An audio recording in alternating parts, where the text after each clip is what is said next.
Students, welcome to my class. Your English teacher is here. Guys, today I will continue the remaining part of chapter 6, the fight, and this is part 6. Guys, this chapter has been taken from class 8 English. Dear students, in this part we will come to know what happened the next day when Ranji and the warrior started their fight. What happened when they face each other across the pool? They throw challenge and counter challenge at each other. So let's continue our part here. Let's talk about the fight. But Ranji could have swum the length of the pool a dozen times without tiring. Guys, ये part शुरू करने के पहले आपको बता दूं कि part 5 की एंडिंग यदि आपने देखी होगी तो आपको पता चलेगा कि नेक्स्ट डे जब फाइट करने के लिए रणजी और वो जो वॉरियर है दोनों एक दूसरे के सामने आते हैं तो दोनों के बीच में किस बात को लेकर बहस होती है। पहले तो रणजी को लगता है कि जो वॉरियर है वो शायद आज आना भूल गया है, आया नहीं होगा, और रणजी के दिमाग में कहीं ना कहीं ये बात चल रही थी कि वो जो वॉरियर है वो मुझसे ज़्यादा स्ट्रॉन्गेस्ट है, तो हो सकता है आज फाइट हो तो मुझे हार का सामना करना पड़े। लेकिन जैसे ही रणजी उस पूल पर पहुंचता है तो रणजी पाता है कि ऑलरेडी वो जो वॉरियर है वो अपनी पूरी बॉडी में ऑयलिंग करके बैठा हुआ है और ललकारने लगता है, काउंटर चैलेंज करता है किसे, रणजी को, कि आओ पूल को पार करके यहाँ मेरे पास आओ। लेकिन रणजी में भी थोड़ा एटीट्यूड कम नहीं था। Again Ranji scolded him, Ranji उसे डांटने लगता है। He shouted, if you desire to fight me you should come here by crossing the pool. यदि तुम्हें मुझसे लड़ना है तो पूल क्रॉस करके तुम मेरे पास आओ। तो रणजी की जब बातें ये सुनता है वॉरियर, तो वॉरियर उसे क्या कहता है कि तुम यदि तैरकर यहाँ पर नहीं आ पाते हो तो मैं यही समझूंगा कि तुम इस पूल को तैरकर पार नहीं कर पाते हो। तो ये उसी के आगे की लाइन यहाँ पर दी हुई है बच्चों। But Ranji could have swum the length of the pool a dozen time without tiring.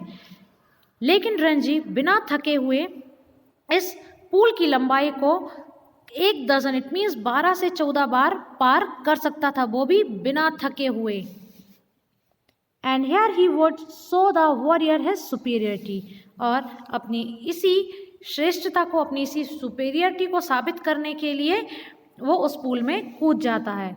So slipped out of his vest, Ranji क्या करता है, अपनी बनियान को, अपनी वेस्ट को उतारता है। He dived straight into the water, और कैसी डाइव लगाता है बच्चों, बिल्कुल स्ट्रेट पानी में कूद जाता है।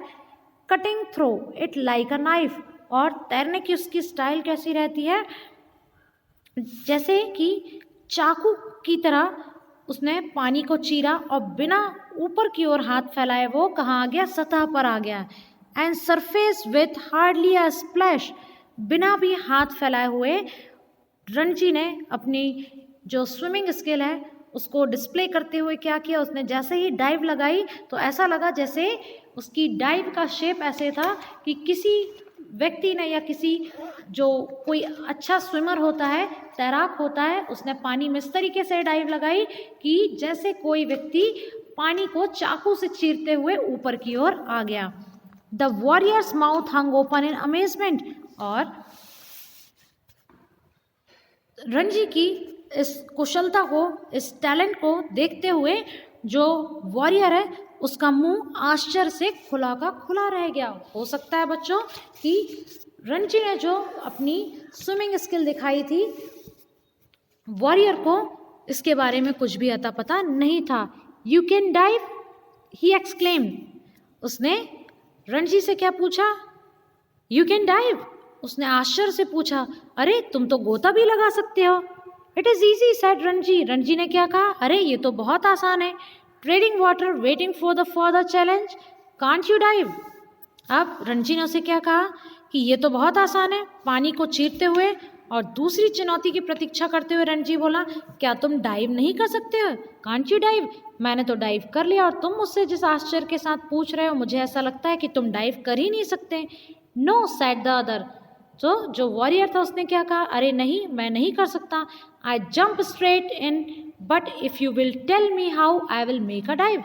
अब देखिए दोनों के बीच की जो लड़ाई थी, जो चैलेंज था, वो एक नया रूप ले रहा बच्चों यहाँ पर। और उसने क्या कहा कि नहीं, मैं डाइव नहीं लगा सकता हूँ, लेकिन मैं क्या कर सकता हूँ, मैं सिर्फ सीधा नीचे कूद सकता हूँ, मुझे डाइव बिल्कुल भी नहीं आती है। But if you will tell me how I will make a dive, लेकिन यदि तुम मुझे सिखाओगे कि डाइव कैसे लगाते हैं, गोता कैसे लगाते हैं, तो ज़रूर मैं डाइव लगाना सीख जाऊँगा। It is easy said Ranji. Ranji ने क्या कहा, अरे भाई ये तो बहुत ज़्यादा आसान है। स्टैंड ऑन द रॉक, चट्टान पर खड़े हो जाओ। स्ट्रेच योर आर्म्स आउट, अपने दोनों हाथों को, अपनी भुजाओं को सीधा फैलाओ।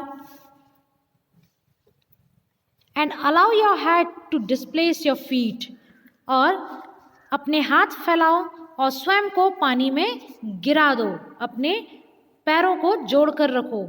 द वॉरियर स्टूड अप, और वॉरियर ने क्या किया, खड़ा हो गया। स्टिफ एंड स्ट्रेट, बिल्कुल सीधा खड़ा हो गया चट्टान पर। स्ट्रेच आउट हिज आर्म्स, अपने हाथों को, अपनी भुजाओं को उसने फैला लिया।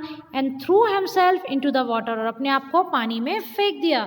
इट मीन्स हम कह सकते हैं कि रणजी ने डाइव सिखाने के लिए जैसे इंस्ट्रक्शन उस वॉरियर को दिए थे, तो वॉरियर ने भी फाइट को भूल करके सेम वही पैटर्न फॉलो किया जैसा रणजी ने इंस्ट्रक्ट किया था। He landed flat on his belly with a crash that sent the birds screaming out of the trees। देखिए अब जब जो वॉरियर है वो जब पानी में कूदता है तो क्या वो इस तरीके की डाइव लगा पाता है या नहीं, तो यहाँ पर क्या बताया है, he landed flat on his belly।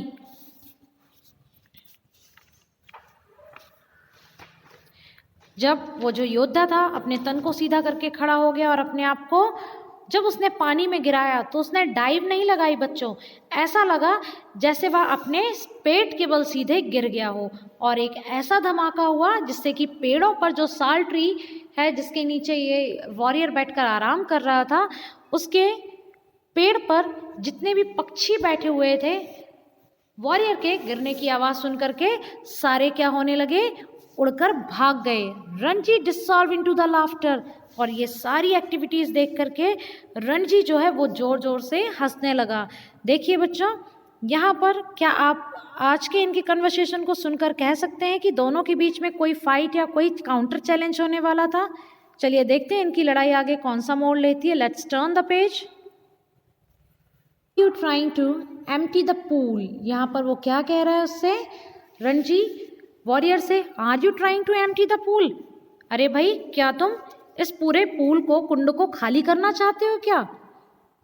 He asked as the warrior came to the surface, spouting water like a small whale। उसने पूछा और वो जो वॉरियर था उसने क्या कहा, वो एक छोटी वेल की तरह मुंह से पानी छोड़ता हुआ बाहर आ गया। इट मीन्स उसके मुंह पे पानी भर चुका था। Wasn't it good? asked the boy, evidently proud of his feat। अब वॉरियर ने बाहर निकलते हुए रणजी से क्या पूछा कि क्या हुआ भाई, हंस क्यों रहे हो, क्या मैंने ठीक से डाइव नहीं लगाई? Not very good said Ranji. Ranji ने क्या कहा कि तुम कर सकते हो लेकिन तुमने उतना अच्छा नहीं किया। You should have one more practice, see I will do it again. अब यहाँ पर दोनों एक दूसरे की फाइट को भूल करके रणजी उससे क्या कह रहा है कि तुम्हें थोड़ी और प्रैक्टिस की ज़रूरत है। अब तुम मुझे देखो कि मैं कैसा करता हूँ, चलो मैं एक बार और तुम्हें करके दिखाता हूँ। And pulling himself up on rock, और रणजी फिर से अपने आप को खींचता हुआ कहाँ पर चढ़ जाता है बच्चों, उस पूल पर, उस चट्टान के ऊपर चढ़ जाता है। ही एग्जीक्यूटेड अनदर परफेक्ट डाइव, और फिर से रणजी ने अपने हाथ फैलाए, अपने पैरों को जोड़कर रखा और अपने आप को पानी में धकेल दिया और गोता लगाने लगा। The other boy waited for him to come up, और जो अगला बॉय था वॉरियर जिसका नाम हमने दिया था, वो कहाँ हो गया, वो ऊपर की ओर चढ़कर आ गया। But swimming under water Ranji circled him and came upon him from behind. अब जो योद्धा था, जो वॉरियर था, वो क्या करने लगा, उसे लगा कि रणजी को पानी में डूबे हुए बहुत समय हो गया है, ये वापस क्यों नहीं आ रहा है। तो उसकी प्रतीक्षा करते हुए, उसका वेट करते हुए वो उस चट्टान के ऊपर चढ़ गया। लेकिन रणजी ने भी एक चाल खेली, उसने पानी के नीचे नीचे तैरते हुए उसने पूरा एक चक्कर लगाया और पीछे से आकर के खड़ा हो गया। How did you do that? Asked the astonished youth. उसने अचानक से पूछा कि तुम ऐसा कैसे कर सकते हो, और ये तुमने कैसे किया कि तुम पानी के ऊपर से नहीं जबकि अंदर से आ गए। Can't you swim under water? Asked Ranji. Ranji ने उससे क्या पूछा, क्या तुम्हें पानी के अंदर तैरना नहीं आता है? No but I will try it. उसने क्या कहा कि नहीं भाई, मुझे तो इतना तुम्हारी तरह तैरते हुए बिल्कुल नहीं आता है, लेकिन मैं बिल्कुल पूरी कोशिश करूँगा सीखने की। तो देखिए बच्चों, यहाँ पर आज ये दोनों रणजी और जो वॉरियर थे इकट्ठे हुए थे, किस लिए? लड़ाई करने के लिए।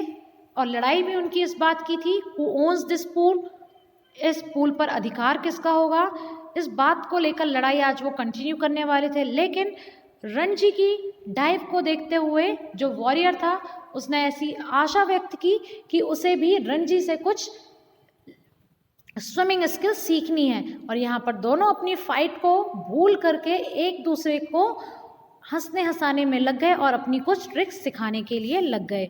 तो गाइस, पार्ट 7 में हम जानेंगे कि इस फाइट जो चैप्टर है उसकी एंडिंग कैसे होती है, और at the end whether they became friends और still remain the enemy. Thank you very much.